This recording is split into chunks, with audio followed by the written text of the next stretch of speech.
Kita lanjutkan perbincangan di Suara Jakarta mengenai jelang pelantikan Presiden dan Wakil Presiden pada tanggal 20 Oktober 2019 mendatang.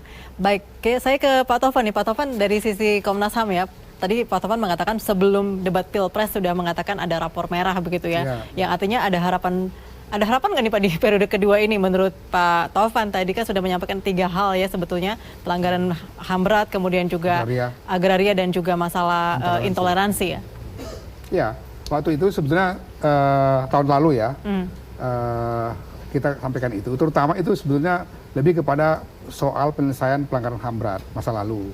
Kenapa? Karena mengalami stagnasi dan kita tidak melihat ada satu arahan kepemimpinan yang jelas. Gitu. Misalnya gini, kami rapat berkali-kali, rakor dengan Menko Polhukam, ada Jaksa Agung. Ditemukan satu solusi. Oke, waktu itu kita sepakat wamena wasior duluan ke pengadilan. Sepakat, saya salam langsung Jaksa Agung, saya bilang terima kasih Pak. Nah, nggak berapa lama kemudian kita bertemu dengan Bapak Presiden. Saya laporkan, Pak, kami sudah sepakat ini. Bapak Presiden tolong kasih arahan nih sama Jaksa Agung, kita bilang. Dikasih arahan. Tapi nggak sampai 1 bulan kemudian, rakorsus lagi. Itu sudah muter-muter, DKN lah, tim gabungan, apalah segala macam. Yang itu sama sekali di luar konteks ya, dan sepertinya mengabaikan ada undang-undang yang mengatakan kalaupun misalnya mau non-judicial, KKR misalnya, itu dikatakan harus melalui undang-undang. Bukan menteri sama ketua Komnas HAM pidato depan publik bilang, ayo kita maafkan semua, nggak bisa begitu. Oke. Nggak ada itu dalam. Menurut Pak Tovan sendiri dari proses yang Bapak alami selama beberapa tahun terakhir itu bahwa ada satu kebijakan yang tidak decisive ketika sudah disepakati, tapi tidak decisive, tidak jalan ke bawah gitu. Sama aja lah, contoh misalnya ya soal Papua ya. Kasus yang sebelum sekarang, Komnas itu sudah investigasi, kasih rekomendasi ke pemerintah melalui beberapa kabinet di sana, pementeri di sana. Apa itu? Selesaikan masalah Nduga, ini jalannya.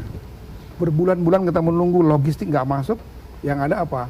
Isu atau apakah itu propaganda apa tidak tahu, tapi 180-an orang mati karena tidak ada logistik. Bayangkan itu, dan itu kita dikejar-kejar di sidang Dewan HAM PBB bulan Maret lalu. Saya hadir di sana, ditanyain soal kenapa bisa ini. Padahal ini hanya tentang delivery logistik kepada pengungsi karena kasus Istaka Karya, kemudian ada operasi keamanan, masyarakat ada yang ngungsi ke gunung-gunung, kemana-mana begitu. Tidak ada yang memberikan bantuan logistik. Berbulan-bulan. Di mana? Itu yang kemudian ketika peristiwa Wamena ini, tokoh-tokoh Papua kita ketemu di Jakarta maupun di Papua, mereka bilang, kami udah nggak percaya. Begitu ngomongnya. Waduh, saya bilang kami Komnas HAM ingin menawarkan satu mekanisme dialog, kita bilang, antara pemerintah dengan tokoh-tokoh Papua, siapapun dia, Komnas HAM memfasilitasi. Jawaban mereka, mau dialog apa lagi? Semua kesepakatan nggak pernah dijalankan. Udah sampai tingkat begitu. Meskipun tetap kita yakinkan. Tadi MRP datang lagi Komnas HAM. Saya bilang, kalau kita tidak mengambil jalan dialog, Pak, ini tumpah darah terus. Ya tapi apa jaminannya?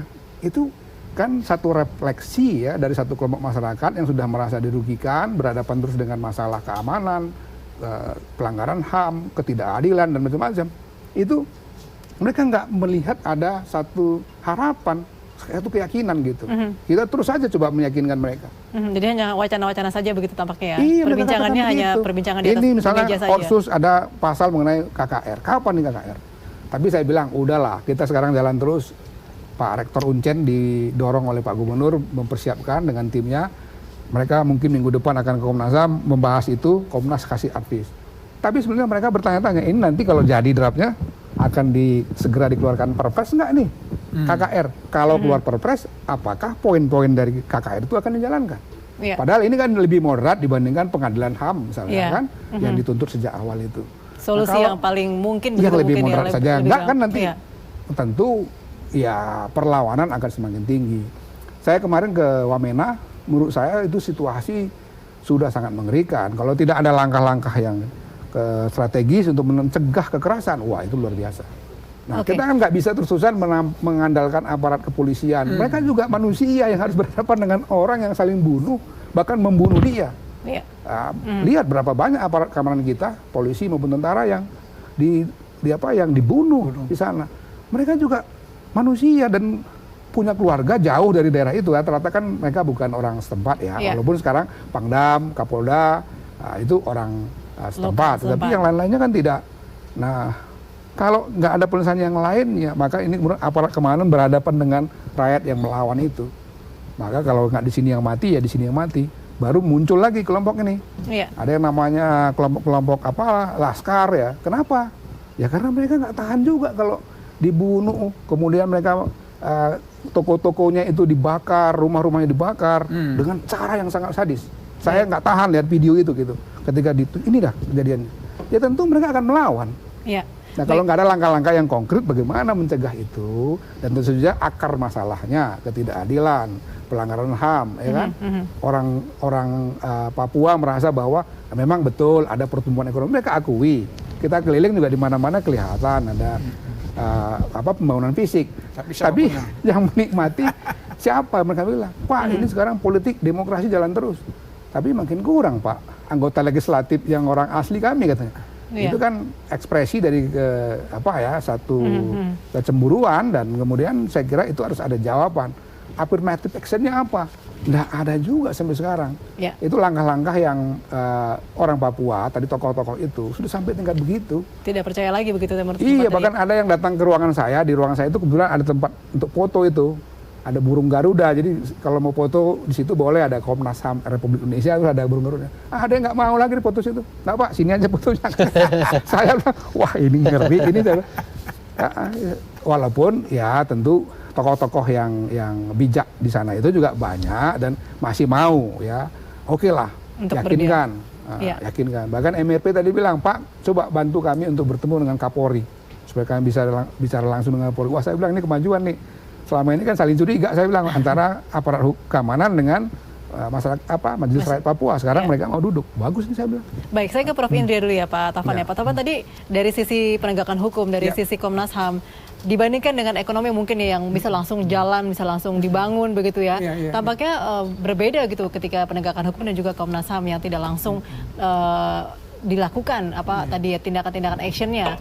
Nah ini apakah memang perbedaannya di situ Pak dalam hal tadi ya cara pemerintahannya Pak Jokowi yang tampaknya memang sangat timpang ya antara tadi pembangunan fisik dengan pembangunan di bidang penegakan hukum. Yang pasti memang ada perbedaan antara ekonomi yang fisik kelihatan dengan yang non ekonomi. Yang physically kelihatan itu apalagi di era keterbukaan, era yang dibayangi terus oleh KPK, kalau KPK-nya tidak diperlemah gitu ya. Orang berpikir tentang pemerintahan yang bersih itu.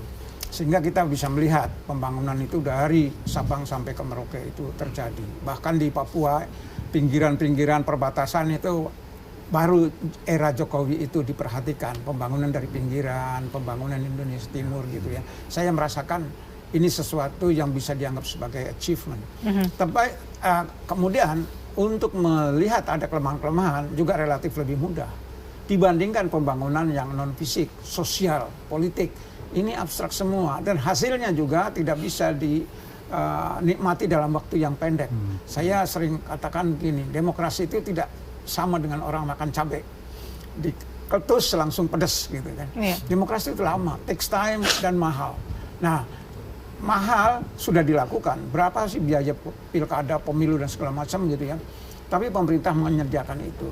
Nah, masalahnya adalah bagaimana ini pelaku-pelaku politik menghargai upaya pemerintah memfasilitasi program-program demokratisasi ini dengan baik. Nah, kalau misalnya apa yang berlangsung seperti sekarang, maka kelihatannya makin lama proses demokratisasi, proses pembangunan yang melembaga itu. Karena bicara pembangunan yang melembaga itu sampai sekarang partai juga bukan ditentukan oleh institusi, oleh ideologi, tetapi oleh kembali lagi tadi ke hubungan personal tadi ya, tokoh-tokoh, ya. Sehingga ya semua orang agak pesimis. Walaupun tetap saja kita pasang harapan tinggi-tinggi, 5 tahun masih jauh, ya. Tetapi kita kan punya semacam clue ya untuk melihat apakah kita bisa mencapai atau sekedar omong doang. Tadi Pak Taufan itu bicara soal konsistensi dan delivery. Ini yang kayaknya mahal, konsistensi itu. Begitu di depan hari ini bilang ya, besok ada intervensi, ada pertimbangan lain, berubah lagi. Jadi konsistensi dan efisiensi di dalam mengimplementasikan program-program. Saya kira dari sisi policy formulation, formulasi kebijakan itu bagus.